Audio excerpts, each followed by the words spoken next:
This is TWiT. RoBhat Labs recently launched their latest solution to help stop fake news. SurfSafe, which uses machine learning to help you spot photoshopped or misleading images with a browser plugin. Joining us to talk about it are returning guests of the TWiT network. Thanks so much for being here. Co-founders Bhat and Rohan. Phadte. Thanks so much for being here. Yeah, thanks for having us. Yeah. So Megan, you tried this out. I did, and it is amazing. So I should say that we talked to Ash and Rohan on Tech News Today about their first product, which was amazing, and that detected bots. And I loved it, so I was so excited to hear about this. Yeah, if I had like a little bit of a learning curve, like a tiny bit of a learning curve, because I didn't really understand what it does. So Ash, why don't you explain first like what it's supposed to do, and then we can talk about how it does that. Yeah, definitely. So when we look at the problem of fake news, there are so many different issues. It's a massive issue in itself. And so we've been trying to solve small little issues here and there. So first off, amplification, we looked at bots. We were like, hey, we're going to build out a simple tool to empower users so that when they're on Twitter, if they're talking to a bot, they should know. And in the same way, we started looking at the problems around actual content and misinformation there. And we realized that one of the big issues that exists today is that there's so much information that it's impossible to keep track of what's real and what's fake. We should all be reading groups like Snopes. We should be looking at these fact checkers, but it's just so much to ask, right? There's just so much information. And so our whole philosophy was, let's just take that experience and make that so much simpler. Let's make it so that you hover over an image and we give you that information. And so that's sort of been the philosophy around SurfSafe. We're like, hey, let's take the stuff that we should be doing and then package it into a very simple extension. And that's what we've launched. So you install the extension, and then can I just hover over any image, or what? Can you give us kind of a, do you have it hooked up here? Yeah, it's hooked up here. Let's see. Let's give us a little demo here. Yeah, so you can. I'm on Twitter. Yeah. So as you look at this image here, there's this very extreme tweet where they're talking about a NFL player protesting with a burning flag. And so with SurfSafe, you can hover over the image, and it essentially gives you an indicator here. You can click that. And in a couple seconds, it actually shows you where the images have been seen. Oh, wow. So you can actually jump in here and see the different instances. It's been fact-checked. It's also been tweeted out by the Seattle Seahawks. You can check that. Our philosophy here is that instead of pointing out and saying, hey, this is fake news, we want to give you the different sources. We want you to come to that conclusion and say, hey, here are the 12 different places. If you want, you can read the Snopes article on it as well and just look at the fact check, right? And so, for example, you can go in here and read Snopes' long-form analysis of why this is fake. But that's how we've sort of looked at this problem. We know that there are a lot of different definitions for fake news itself. And so as opposed to tackling the classification by itself, we were like, hey, let's give you the information and make that very, very simple for you to see. So if you're just listening to this, what we're seeing is the photoshopped image of, you were able to show the real image, which is just the football player in the locker room, and then the photoshopped image had the burning flag that someone added there.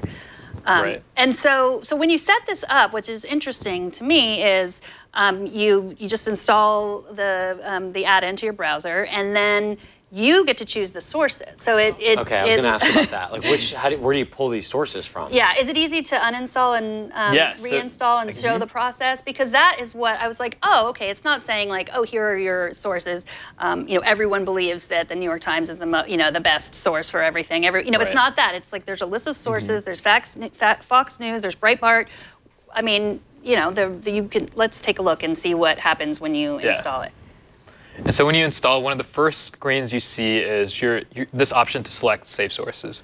So having built products in this space, we've talked to a lot of users from all across the political spectrum.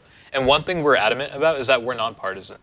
And the way for us to do that in a way that our algorithms themselves are not biased is let you decide what our algorithms are based on. So based on that, we took the top 40 news organizations by Alexa rank and then listed them here, and you can choose what organizations you trust. If you trust CNN, you can choose that. If you trust Fox News, you can choose that as well. And based on this, we actually come to the different classifications that we show our users. So for example, let's say you trust something on CNN. CNN has written an article about how something is fake. We'll actually bring that up to you at the top and say, hey, a trusted source has actually shown that this content is actually fake news, and you should go in and read that. But that's the big reason why we've decided to go with safe sources. And then going back to our bot check, the only actual check that we have to let you use our product is checking that you're not a robot. And we believe that this is so important, especially considering that a lot of the issues that have come up around fake news, these Facebook ads that have been polarizing our country have come around people selling ads against users. So we actually have almost no information on you, in the sense that all you essentially tell us is that you're not a bot, and you essentially are able to use our service. I love this. So does it work on? It works on any image on the web? Yeah. So basically, you install the extension, and it runs on any image that you see. So if you hover over any image on any website, we have indicators that allow you to look at an image. For example, if there's a warning associated with it, if it's been fact checked before, or in an instance where you can just hit the basically a magnifying glass icon, and that will show you all the instances we've seen that image across the internet. So that way you can cross-reference the sources yourself. Now, a lot of these things, when they kind of go viral, they haven't really been seen before. So how does your software kind of do that? Let's say it's a new image. Does it take a while for it to kind of percolate and get through the system? Yeah. You know what I mean? So one of the amazing things about misinformation is that it specifically targets certain demographics. So you and I won't fall for the same misinformation. It'll essentially look for different biases that we have. And so based on that, for example, when I'm going through Facebook, there are all these satire pages that often spread misinformation. And the thing is, looking at this, I know that the Justice Department hasn't actually fined the NFL $500 million. And because of that, I can actually report this and essentially tell SurfSafe that I think this is misleading. I can hit report, and we actually use that to essentially be able to understand what sort of pieces of misinformation are flowing. And our users, our community of SurfSafe users, are actually the ones that inform us in terms of being able to see where fake news is spreading, which essentially lets us see fake news as it starts going viral before it really gets caught. Do you have to have a human on your end, or is this AI that you're using to, once that's reported, what's happening with that? Yeah, so we have filters as well as a human process. But that being said, again, we don't actually make the classifications around what's fake news or not. We just give you more sources. And so one of the products we're looking at in terms of in our pipeline is a product called factcheck.me for news organizations, such that we can actually present pieces of information that people are presenting as fake news or reporting to us as fake news, and so that we can actually give out a report of what's been reported to news organizations so that they can themselves go out and fact check and provide the service for other users. So earlier this week on Tech News Weekly, we were speaking to someone from the EFF about how difficult it is for AI to work in situations when someone's trying to figure out someone's political leaning. So we were talking about YouTube doesn't know, for example, what fair use is. So it can't, if I'm showing a picture of Trump, it doesn't know that I'm using that. It doesn't really know what my political leanings are or anything. It's hard to teach an AI that. So I like that this is specified to just the image. Right. So if I were writing an article about that image and how it was fake and how he wasn't really burning the flag, my content wouldn't be judged as fake news, correct? It would just be the image that was, okay. So the other thing that we find super fascinating is that an article that misrepresents the image, by definition, is going to be misinformation. And so the reason why we're looking at images is it's from informing the user standpoint, it's so cut and clear. We give you 12 sources and say, hey, we're not going to tell you that this is fake news, but we're going to show you.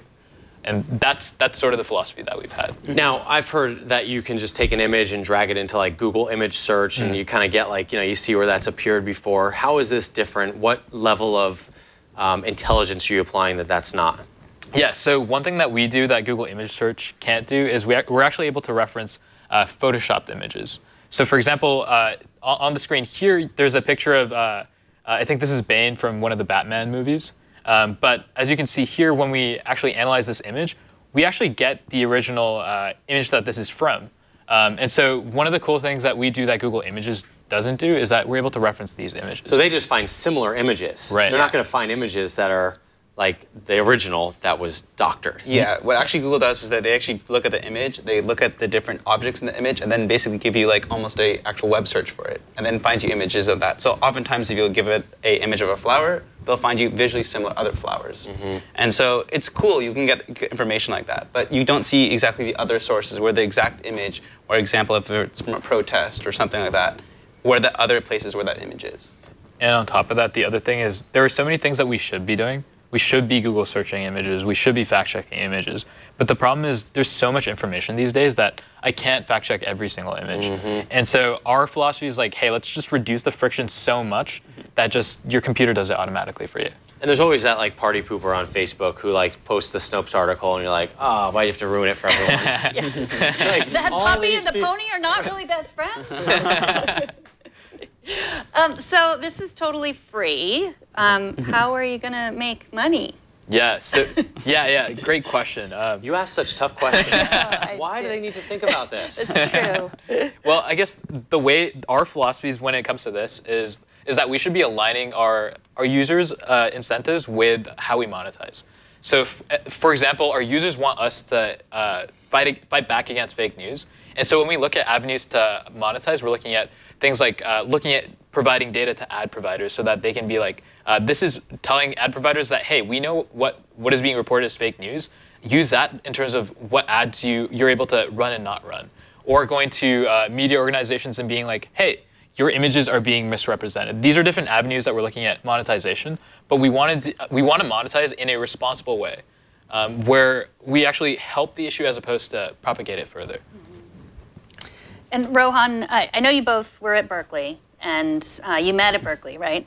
Or did you meet before? We're actually childhood friends, actually. Yeah. Which is pretty insane. So we went to middle school together, and then high school together, and then we're freshman year roommates. Were you part of the first startup too? I was not. No? So I only dropped out once. This guy dropped out twice. He can tell you about that. So you started a company, you started your first company when you were 14. Yeah, when I was 14. Yeah, that's right. That's very young. Well, he's still very young. He's only like 17. So you left. I mean, I would assume you sort of have to get on this now. It's changing so fast. I mean, when we talked about botcheck.me, that was before Twitter removed all those bots, right? I mean, that was before a lot of people really understood how many bots were on Twitter. Right. The crazy thing, I mean, the philosophy that we have is these big tech companies, because they're so big, they move a little bit slower than a startup like we can. And our philosophy is that, hey, there's so many people that see this as a big issue and want to do something about it. And our way of helping that is empowering them by building tools that they can just download and start taking action on their end. And in terms of bot check, in the past year, over 60,000 users have classified over 1 million suspicious accounts, which is insane when you think about how we're just 2 students, right? Like all of that is our users. Like all of the crazy stuff that we've been able to be a part of is because of the people that have used us. And I could also see, I know you guys are, the money thing, but I could see companies, you can either do this as a subscription, if you're a newsroom, like before we air a product, we want to fact check it through run it through this service. Right. It could be built into a product. I mean, obviously a company like Facebook might be interested in this technology to, automatically add this into images. Obviously, these are all things you guys have thought of. You know what I mean? There's like a lot of different ways this can go. Clearly, you have it as a user end thing, but this could be built into a lot of products too. Right, right. And we're looking at a lot of these avenues. We're talking to a lot of different groups. And at the end of the day, for us, this is also a passion project in the sense that we see misinformation as being one of the biggest problems of this next generation. And we want to make sure that we have our way of having an impact so that this problem isn't as big as it could be. What got you interested in that? I mean, is it just being online, seeing what's going on out there, or what got you kind of into this realm? Yeah, I think it's a culmination of a lot of different things. So for one, we go to Berkeley, and like being at Berkeley, we're often we're often either made like online. There's so much fake news that spreads about our university. We had Milo Yiannopoulos, who's this conservative speaker, come and speak on campus, and then all of a sudden we started seeing all these pieces of information floating around about how students were paid protesters. We're like, we wish we were paid, right? Like, so like we've experienced this firsthand. Can we swear on the show? I'm sorry about that. We just did. We just lost our FCC license. Thank you all. He didn't swear. That's fake news. Yeah, but being at Berkeley, you right? really have passion for it. I mean, if you're going to use it in a, for something you're passionate about. But yeah. Yeah, definitely. And then even then, we just started building projects in our apartment. We were literally in the living room together, just like hacking on some projects, coding some stuff, seeing what we could do. One of the first things that we did was just building presidential actions, which is basically an app that just looked at White House, the whitehouse.gov, and basically informed users what the president and what actions were like the White House was taking, what actions were your government taking, and how you could reach out to your local representative. And even that got like a good amount of reach then. Yeah. And who's doing the website design? Who's like creating these? Because these sites they're very beautiful. Like it's a good design. I appreciate that. Yeah, that was just something that I guess back when we launched this, put together like a couple days before launch, we were like, shoot, we have to like get this done. But yeah, it was building these products and building this company has been an insane experience, just because of how central this has been to like. We started working on bots, and then all of a sudden people were talking about Russia bots, right? And as a byproduct of that, so many users just start using our products, and we just start hearing like feedback from everyone from political organizations to big companies to users, and it's been just an insane journey of being tossed into the center of this crazy time we're in. I want to know what the biggest challenge has been, because I mean, it seems like everything that you're doing is like very relevant for today's day and age. Mm-hmm. But have you met like a challenge, like, or are there people that don't like what you're doing?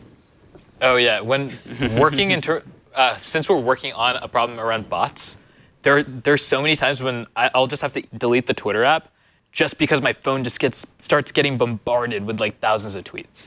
There have been writers who've written about us and then have had to delete their Twitter apps on their phone just because all of a sudden these bots start like just tweeting at them. So that might happen to you guys. I don't know, but I would love like anyone to fair warning right before. one tweet reply would be nice. But things like that have been like it's weird, right? Like on one end, it's a little bit scary, but on the other, it just shows that we're striking a chord with different groups. Yeah. Do you think the election could be changed with these bots? Like, do you think this is a thing we need to worry about for the next go around? Yeah. In terms of this being a problem, like we've seen this firsthand multiple different times. So, for example, after the Parkland shootings, for example, we saw bots actually tweeting out about gun control on both sides of the debate. So, like, very left-leaning tweets as well as right-leaning. Whereas, like, there were tweets that organically were popping up, like, around mental illness that weren't getting as much exposure because of these bots actually driving the conversation. And so we've seen these things firsthand. It's been something that has had a lot of coverage. And it's been crazy for us as well, just having a product in this space and seeing the data just come in like firsthand. It's so interesting because with this whole bot kind of thing is like they build these systems, like the Facebooks and the Twitters, and like these smart people sit there and they say, well, how can we manipulate that? And how can we even like trending terms on Twitter? You just think like, okay, whatever. Like if a company wants to promote a trending term, it shows up there, but hold on, what if I don't want that promoted logo on there and I just want to do it organically by creating an army of bots? I mean, that's something that, like, when you think about the layers of sophistication of these systems, is pretty crazy. Yeah, definitely. Definitely diving in deeply into a bot check, we saw different ways of creating that bot network. You could buy accounts on, like, the quote-unquote black market, and you could just build your own army. And it was really easy to automate. There's a lot of these tools out there that allow you just to automate hundreds or thousands of these bots. And suddenly you can grow your brand organically, or you can grow whatever idea is. Organically. Right. I mean, it's... Like, you think about that, like, that if you're a brand, like, this can be used. I mean, we think about the fake news and stuff, but, like, as a brand, you might be interested in some of these tools that are kind of bad for other uses, Yeah, one of the craziest things that we came across was that seeing all these bots, we're like, how expensive would it be to, like, buy a few accounts, right? So we go on, we go to a Black Hatter site, and we're just talking to random people. We come across this guy, I think his name was Rick or something like that. He's like, I'm selling accounts. So we email him, and then we're like, how much are you selling them for? He's like, $4.50. And so you can, and we got these accounts, we start looking at them, we realize they're just compromised accounts. Like they're accounts with like full names, like emails, like. With followers too. in followers. actual networks. Like these people could have been like your high school friends, right? Oh, yeah. That have just like not stopped using their accounts, gotten them hacked, and then their passwords changed. Yeah, my account was compromised for a while because like when I had little kids, I was like Twitter was the last thing I was doing, and then all of a sudden I started to see tweets that it was like just it was not me. You didn't have your two-factor on back then? No, it was 2013. No, I didn't. So you earlier used the word amplification, like being the problem, which I think is key to this because I think most people in the world are good, but the people who are not are very loud, and technology makes them even louder. And so do you think that Twitter and Facebook have gotten better at managing that sort of amplification from your perspective? It's a game of cat and mouse. So like Twitter and Facebook, to give them credit, like this is one of their big problems as well, right? So they've been Twitter in particular has been working nonstop, but at the same time, this is a group where the other group is also working on technology, and so we constantly see different things happening where like the tweeting behavior that we saw a year ago is very different from bot behavior today, and that's also why we've also advocated for other groups to start getting into this issue and start working on this problem, just because it's a problem with a lot of different actors, and it's a problem that needs to be solved. And every time someone changes something, the guys on the other side figure out, well, let's go to plan B and C and D. I mean, it's not gonna stop ever. Right. There's always gonna be something that's next level. And when you talk about bot behavior being different, you're talking about on a massive scale. You couldn't tell me like bots do this and bots do that, could you? I guess I can give you a couple of things, but that being said, like on a whole, this is an evolving problem. But for example, like we used to see bots just retweet content, and now we're seeing bots that are essentially taking, for example, so that they don't get flagged by Twitter, they'll just start posting news articles, posting the exact title of the news article as well as a link, and it looks a lot more like a posted tweet. And so there's behaviors like that have been changing over the course of the year. In my house, the bots clean the floors. So I mean, that's a good. This is a good kind of bot. Yeah. I'm not reprogramming them anytime soon. Not all bots are bad. You know? I'm not putting a stop to that bot army. They just march in like we're cleaning. Yes, that's true. Some just like people, some bots are good. Yeah. Well, thank you guys so much. How do people find out more and about the product? Yeah, so SurfSafe is in beta. They can go to getsurfsafe.com and download our extension there. We're working on right now. We have this amazing community of users that are giving us so much great feedback. And if you want to be a part of this fight against fake news and help us with this product, we'd love for you to download our product at getsurfsafe.com. Awesome. And is it Chrome? It's Chrome right now. We're working on a Safari, Firefox, and Opera version of the extension as well. Awesome. Great. Thank you so much. Awesome. Thank you guys for having us. Yeah. Very cool. Thanks so much for joining us today. Yeah.